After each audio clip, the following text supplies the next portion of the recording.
সম্মানিত হাজিরিন, শবে বরাতের ফজিলত ও তাৎপর্য সম্পর্কে যে হাদিসগুলা বর্ণিত হয়েছে সে সম্পর্কে আমরা এখন আলোচনা করব। হযরত মুআয বিন জাবাল রাদিয়াল্লাহু তাআলা আনহু থেকে বর্ণিত, নবী করিম সাল্লাল্লাহু আলাইহি ওয়াসাল্লাম বলছেন, আল্লাহু ইলা খালকিহি ফি লাইলাতিন নিসফি মিন শাবান ফায়াগফিরু লিজামিই খালকিহি আলা লিমুশরিকিন আও মুশাহিন। সহিহ ইবনে হিব্বান ও ইবনে মাজার 1388 নং হাদিসের মধ্যে হযরত মুআয বিন জাবাল রাদিয়াল্লাহু তাআলা আনহু থেকে বর্ণিত, মহানবী সাল্লাল্লাহু আলাইহি ওয়াসাল্লাম বর্ণনা করেন যে শাবানের অর্ধর তারিখ দিবাগত রাতে আল্লাহ তার সৃষ্টিকুলের প্রতি মনোনিবেশ করেন এবং সকলকে ক্ষমা করে দেন, শুধুমাত্র দুই ব্যক্তি ছাড়া, মুশরিক এবং হিংসুক। অসংখ্য অগণিত মানুষকে ক্ষমা করে দেন মহান আল্লাহ তাআলা এ রাতে। হযরত আয়েশা সিদ্দিকা রাদিয়াল্লাহু তাআলা আনহা থেকে বর্ণিত, তিনি বলেন, এক রাতে আমি মহানবী সাল্লাল্লাহু আলাইহি ওয়াসাল্লামকে হারিয়ে ফেললাম। আমি তার সন্ধানে বের হলাম, এসে দেখলাম তিনি জান্নাতুল বাকি কবরস্থানে আছেন। তিনি বললেন, তুমি কি ভয় করছো আল্লাহ ও তার রাসূল তোমার প্রতি কোনো অবিচার করবেন? আয়েশা রাদিয়াল্লাহু তাআলা আনহা বললেন, হে আল্লাহর রাসূল, আমি অনুমান করলাম আপনি আপনার অন্য কোনো স্ত্রীর নিকটে গিয়েছেন। তিনি বললেন, আল্লাহ তাআলা মধ্য শাবানের রাত্রে অর্থাৎ 15 তারিখের রাতে দুনিয়ার কাছের আকাশে অবতীর্ণ হন। তারপর কালব গোত্রের বকরি পালের লোমের চেয়েও বেশি সংখ্যক লোককে তিনি মাফ করে দেন। কালব গোত্র ছিল, তারা অনেক বকরি পালন করার জন্য প্রসিদ্ধ ছিল। তাদের অসংখ্য অগণিত বকরি ছিল। একটা বকরির গায়ে কত লোম আছে বা পশম আছে আমরা গুণে শেষ করতে পারবো না।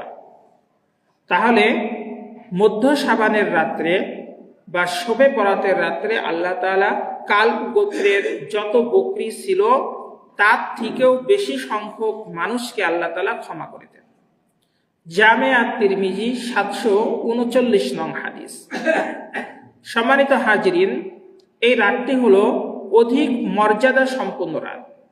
আতা ইবনে ইয়াসার রাদিয়াল্লাহু তাআলা আনহু হতে বর্ণিত, মহানবী সাল্লাল্লাহু আলাইহি ওয়াসাল্লাম বলেন, মা মিন লাইলাতিন বা'দা লাইলাতিল কদর আফদালু মিন লাইলাতিন নিসফি মিন শাবান।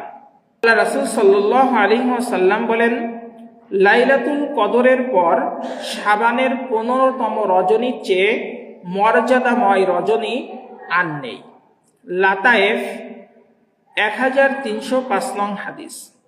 সম্মানিত হাজিরিন, আল্লাহ রাসূল বলছেন, লাইলাতুল কদরের পরে শবে বরাতের রাতের থেকে অধিক মর্যাদাময় রাত আর কোনো রাত নয়। তাই এ রাত্রিটি অনেক গুরুত্বপূর্ণ একটি রাত্র।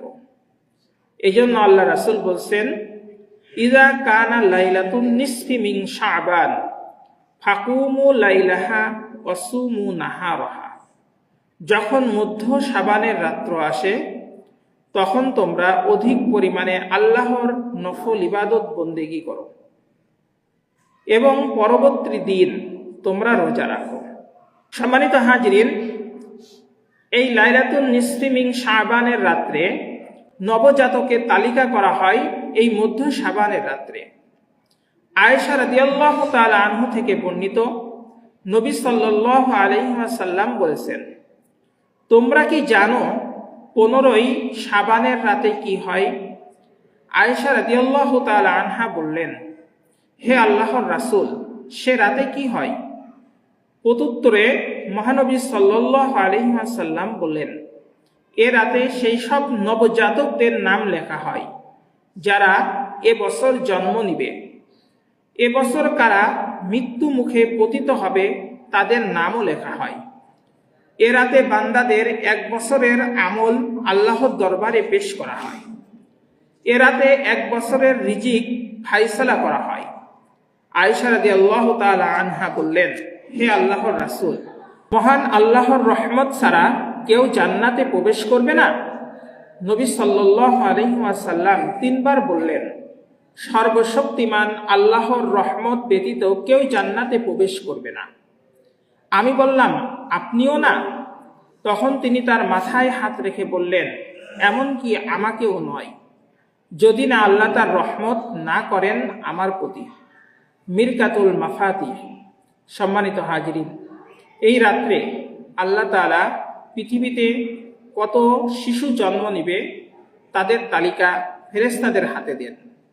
কারা মৃত্যুবরণ করবেন তাদের তালিকাও আল্লাহ তাআলা দেন। এই রাত্রে আল্লাহ তাআলা আমাদের রিজিকের ফায়সালা করেন।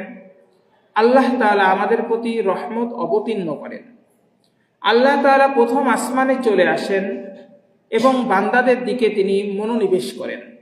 মৃত ব্যক্তিদের তালিকা করা হয় এই রাত্রে। আতা ইবনে ইয়াসার রাদিয়াল্লাহু তাআলা আনহু থেকে বর্ণিত, মহানবী সাল্লাল্লাহু আলাইহি ওয়াসাল্লাম বলেন, যখন 15ই শাবানের রাত্রি আসে তখন আল্লাহ তাআলার একটি তালিকা মালাকুল মাউত বা হযরত আজরাইল আলাইহিস সালাতু ওয়াস সালামকে দিয়ে বলেন, এই তালিকায় যাদের নাম আছে তাদের রূহ কবজ করো। হয়তো কোনো বান্দা বৃক্ষ রোপণে ব্যস্ত, কেউ বিয়ে শাদিতে ব্যস্ত, কেউ বা বাড়িঘর তৈরিতে ব্যস্ত, অথবা দুনিয়াবি বিভিন্ন কাজের মধ্যে ব্যস্ত, অথচ তার নাম মৃত ব্যক্তিদের তালিকায় চলে এসেছে। মুসান্নাফে আব্দুর রাজ্জাক 137 নং হাদিস। সম্মানিত হাজিরিন, তাই আমরা জানি না আগামী বছর আমরা লাইলাতুন নিসফি মিন শাবান অর্থাৎ শবে বরাতের রাত্র পাবো কিনা, আবার এই বছরও পাবো কিনা এটাও আমরা জানি না। আল্লাহ পাক রব্বুল আলামিন আমাদের যেন তার রহমতের ছায়া দ্বারা সর্বদা আমাদেরকে আচ্ছাদিত করে রাখেন। আল্লাহর রহমত বর্ষিত হয় এই রাত্রে।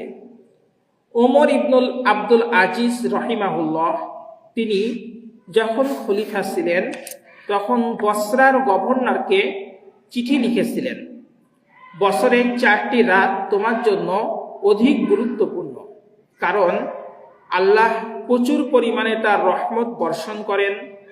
4টি রাত হলো রজবের প্রথম রাত, মধ্য শাবানের অর্থাৎ শবে বরাতের রাত, ঈদুল ফিতরের রাত এবং ঈদুল আজহার রাত। লাতাইফুল মাআরিফ, এই রাতে দোয়া কবুল হয়। আল শাফি রহিমাহুল্লাহ বলেন, 5টি রাতে আল্লাহ তাআলা দোয়া কবুল করেন অধিক পরিমাণে। 1 নাম্বার জুমার রাত, 2 ঈদুল ফিতরের রাত, 3 ঈদুল আজহার রাত, 4 রজবের প্রথম রাত এবং 5 শাবানের মধ্যরাত অর্থাৎ শবে বরাতের রাত। সম্মানিত হাজিরিন, শবে বরাতে আমাদের আমল সমূহ, আমাদের জন্য কি আমল করা প্রয়োজন? শবে বরাতে আমাদের যে আমলগুলো আমরা করতে পারি সেগুলো হলো কবর জিয়ারত করা, সুযোগ থাকলে দীর্ঘ সময় নিয়ে নফল নামাজ পড়া, সালাতুত তাসবিহের নামাজ পড়া। ইবনে আবিদিন সামি রহিমাহুল্লাহ বলেছেন, সালাতুত তাসবিহ নামাজের ফজিলত অনেক বেশি। পারলে প্রতিদিন একবার অথবা সপ্তাহে অথবা মাসে কিংবা বছরে, আর সেটিও সম্ভব না হলে জীবনে একবার হলেও এটা আমাদের জন্য পড়া দরকার। সালাতুত তাসবিহ এর বাংলা অর্থ হলো প্রশংসার নামাজ। সালাতুত তাসবিহ নামাজ পড়ার জন্য একটি তাকবীর আমাদের পাঠ করতে হয়। তাকবীরটি হলো সুবহানাল্লাহ ওয়ালহামদুলিল্লাহ ওয়ালা ইলাহা ইল্লাল্লাহ আল্লাহু আকবার। সুবহানাল্লাহ শব্দের অর্থ হলো মহাপবিত্র আল্লাহ, আলহামদুলিল্লাহ অর্থ হলো সব প্রশংসা আল্লাহর জন্য, ওয়ালা ইলাহা ইল্লাল্লাহ আল্লাহ ছাড়া কোনো উপাস্য নাই, আল্লাহু আকবার শব্দের অর্থ হলো আল্লাহ সবার চেয়ে বড়। এই তাকবীরটার মধ্যে আল্লাহ তাআলার প্রশংসা বর্ণিত হয়েছে এবং 300 বার এই তাকবীর 4 রাকাত নামাজে পাঠ করে যদি এই নামাজটি পড়া হয় সেই নামাজকে বলা হয় সালাতুত তাসবিহ এর নামাজ। সালাতুত তাসবিহ নামাজ পড়ার নিয়মটি হলো এই তাকবীরটি প্রথম রাকাতে রুকুর আগে 15 বার পাঠ করা, রুকুতে 10 বার পাঠ করা, রুকু হতে উঠে 10 বার পাঠ করা, সেজদায় যে 10 বার পাঠ করা, 2 সেজদার মাঝখানে 10 বার পাঠ করা, 2 সেজদায় পড়বে 10 বার, 2 সেজদা থেকে বসে পড়বে 10 বার, সর্বমোট এক রাকাতে পাঠ হবে 75 বার। এইভাবে 4 রাকাত নামাজে 300 বার পাঠ করা, এটাকে বলা হয় সালাতুত তাসবিহের নামাজ। এই নামাজের ফজিলত আব্দুল্লাহ বিন আব্বাস রাদিয়াল্লাহু তাআলা আনহু থেকে বর্ণিত, নবী সাল্লাল্লাহু আলাইহি ওয়াসাল্লাম একদিন তার চাচা আব্দুল্লাহ ইবনে আব্দুল মুত্তালিব রাদিয়াল্লাহু তাআলা আনহুকে বলেন, হে আমার সম্মানিত চাচা, আমি কি আপনার খেদমতে একটি মূল্যবান হাদিয়া পেশ করব এবং আপনার 10টি কাজ ও 10টি খেদমত করে দিব যা দ্বারা 10টি উপকার হবে। এটি এমন একটি আমল যখন আপনি তা করবেন তখন আল্লাহ তাআলা আপনার যাবতীয় গুনাহ ক্ষমা করে দিবেন।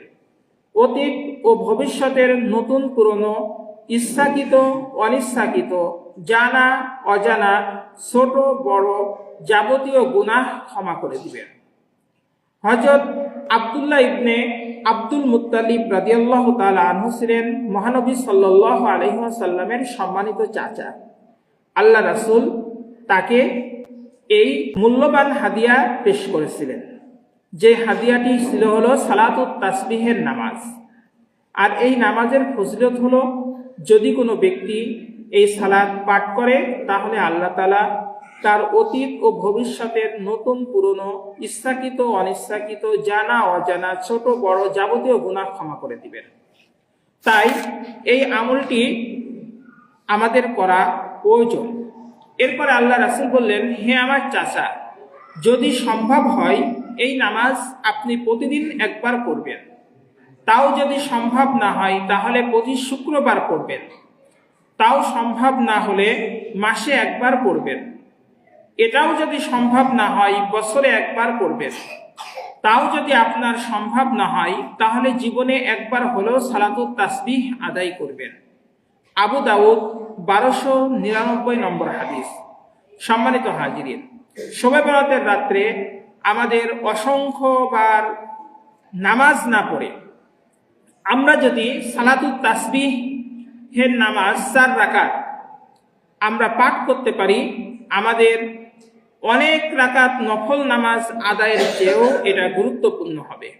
কারণ নফল নামাজ আদায় করার কারণে আল্লাহ তাআলা আমাদের পূর্বের গুনাহ ক্ষমা করতেও পারেন, নাও পারেন, কিন্তু এই ফজিলতপূর্ণ আমলটি করলে আল্লাহ তাআলা হয়তোবা আমাদের জীবনের পূর্বের এবং বর্তমানের সকল ধরনের গুনাহ আল্লাহ ক্ষমা করবেন। তাই যাদের সুযোগ আছে আমরা এই সালাত আদায় করব ইনশাআল্লাহ। মধ্য শাবান অর্থাৎ শবে বরাতের রাত্রের রোজা রাখা। মহানবী সাল্লাল্লাহু আলাইহি ওয়াসাল্লামের সম্মানিত জামাতা হযরত আলী রাদিয়াল্লাহু তাআলা আনহু থেকে বর্ণিত, ইদা কানা লাইলাতুন নিসফি মিন শাবান ফাকুমু লাইলাহা ওয়াসুমু নাহারাহা ফাইন্নাল্লাহা তাআলা ইয়ানজিলু ফিহা লিগুরুবিশ শামসি ইলা সামাঈদ দুনিয়া ফায়াকুলু আলা মিন মুস্তাগফিরিন ফাআগফির লাহু আলা মিন মুস্তারজিকিন ফাআরযুকা আলা মিন মুবতালিয়ান ফাউয়াফিয়া ফি আলা কাযা হাত্তা ইয়াতলুআল ফাজর। সুনানে ইবনে মাজাহ 1388 নং হাদিস। হযরত মাওলা আলী রাদিয়াল্লাহু তাআলা আনহুতে বর্ণিত, তিনি বলেন, মহানবী সাল্লাল্লাহু আলাইহি ওয়াসাল্লাম ইরশাদ করেন, যখন মধ্য শাবানের রাত আসে তখন তোমরা এই রাতে দাঁড়িয়ে সালাত পড়ো এবং দিনে রোজা রাখো, কেননা এদিন সূর্য অস্তমিত হওয়ার পর আল্লাহ তাআলা পৃথিবীর নিকটতম আকাশে নেমে আসেন। এবং বলেন, কে আসো আমার নিকট ক্ষমা প্রার্থী, আমি তাকে ক্ষমা করে দিব। কে আসো রিজিক প্রার্থী, আমি তাকে রিজিক দান করব। কে আসো রোগ মুক্তি প্রার্থনা করি, আমি তাকে রোগ নিরাময় করে দিব। কে আসো এই প্রার্থনাকারী, ফজরের সময় হওয়ার পূর্ব পর্যন্ত মহান আল্লাহ এভাবে বান্দাদেরকে আহ্বান করেন। সম্মানিত হাজরিন, তাই এই রাত্রে আমাদের বেশি বেশি করে আল্লাহর কাছে দোয়া করা, বেশি বেশি তওবা ও প্রার্থনা করা, ইস্তেগফার করা, নফল ইবাদত করা। নফল ইবাদত সুযোগ হলে বাড়িতে আদায় করা। হযরত জাবির রাদিয়াল্লাহু তাআলা আনহু থেকে বর্ণিত, মহানবী সাল্লাল্লাহু আলাইহি ওয়াসাল্লাম ইরশাদ করেন, তোমাদের কেউ যখন মসজিদে ফরজ নামাজ আদায় করে তখন সে যেন ঘরের জন্য সুন্নাত বা নফল নামাজের একটি অংশ নির্দিষ্ট করে নেয়, কেননা তার নফল নামাজের বরকতে আল্লাহ তাআলা তার ঘরে বরকত দান করবেন। সহিহ মুসলিম 1858 নং হাদিস।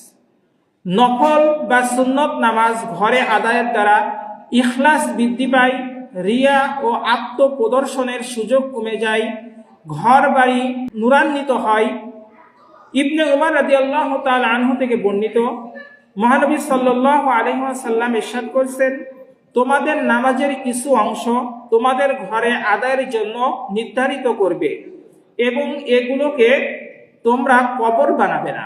অর্থাৎ ঘর বাড়িকে কবর বানাতে আল্লাহ রাসূল নিষেধ করেছেন।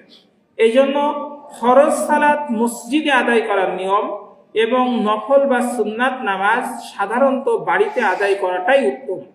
সহিহ মুসলিম 1693 নং হাদিস। সম্মানিত হাজরিন, নফল বা সুন্নাত নামাজ ঘরে পড়া শুধুমাত্র ব্যক্তিগত ইবাদতের মানই বাড়ায় না, বরং ঘরের পরিবেশকেও নূরানিয়ত বানায়, শান্তি ও বরকতে ভরিয়ে তোলে। এতে পরিবারের অন্য সদস্যরাও ইবাদতের প্রতি আগ্রহী হওয়ার সুযোগ পায়। আব্দুল্লাহ ইবনে সাদ রাদিয়াল্লাহু তাআলা আনহু থেকে বর্ণিত, তিনি বলেন, আমি মহানবী সাল্লাল্লাহু আলাইহি ওয়াসাল্লামের কাছে জিজ্ঞাসা করলাম, কোনটি উত্তম, আমার ঘরে সালাত আদায় করা অথবা মসজিদে? মহানবী সাল্লাল্লাহু আলাইহি ওয়াসাল্লাম বললেন, তুমি কি দেখো না আমার ঘর মসজিদের কত নিকটে? তা সত্ত্বেও আমি মসজিদে সালাত আদায় করার চাইতে আমার ঘরে সালাত আদায় করা আমার নিকট অধিক প্রিয়, তবে ফরজ সালাত ব্যতীত। অর্থাৎ আল্লাহ রাসূলের ঘর ছিল মসজিদে নববীর সাথে, তারপরেও আল্লাহ রাসূল ফরজ সালাতের পর অন্যান্য সালাত ঘরে আদায় করতেন। ইবনে মাজাহ 1378 নং হাদিস। সম্মানিত হাজিরিন, এই জন্য লাইলাতুল বারাত বা শবে বারাতে আমরা অবশ্যই এই রাত্রে অধিক সংখ্যক বার ইবাদত করার চেষ্টা করব, অধিক নফল ইবাদত করার চেষ্টা করব, জিকির আজকার করব, কুরআন তেলাওয়াত করব, অন্যান্য ইবাদত করব। এবং আমরা খেয়াল রাখব যে এই দিনটা আমরা হালুয়া রুটি বা বিভিন্ন ধরনের খাবার খেয়ে শরীরটাকে ভারী না করে ফেলার, যেন আমাদের ইবাদত করতে কষ্ট হয়ে যায়। মেয়েদেরকেও আমরা এত বেশি চাপ না দেওয়ার, উন্নত মানের খাবার তৈরি করার জন্য, যেন তারা রাত্রে জেগে ইবাদত করতে তাদের কষ্ট হয়ে যায়। তাদের প্রতিও ইহসান করা আপনার আমার কর্তব্য। শবে বরাত মানেই হালুয়া রুটি খেতে হবে, এটা আমাদের কখনোই কোরআন হাদিস সমর্থিত কোনো ইবাদত নয়। কিন্তু এই রাত্রে ইবাদত করা, এটি কিন্তু হাদিস দ্বারা সমর্থিত। তাই আমরা অবশ্যই ইবাদতের রজনী হিসাবে এটাকে গ্রহণ করব এবং পরের দিন রোজা রাখার চেষ্টা করব। আল্লাহ পাক রব্বুল আলামিন আমাদের সকলকে লাইলাতুল বারাত বা শবে বরাতের পূর্ণ ফজিলত ও বরকত দান করুন। আল্লাহ তাআলা আমাদের হায়াতকে দীর্ঘায়িত করুন, নেক হায়াত দান করুন। আমিন।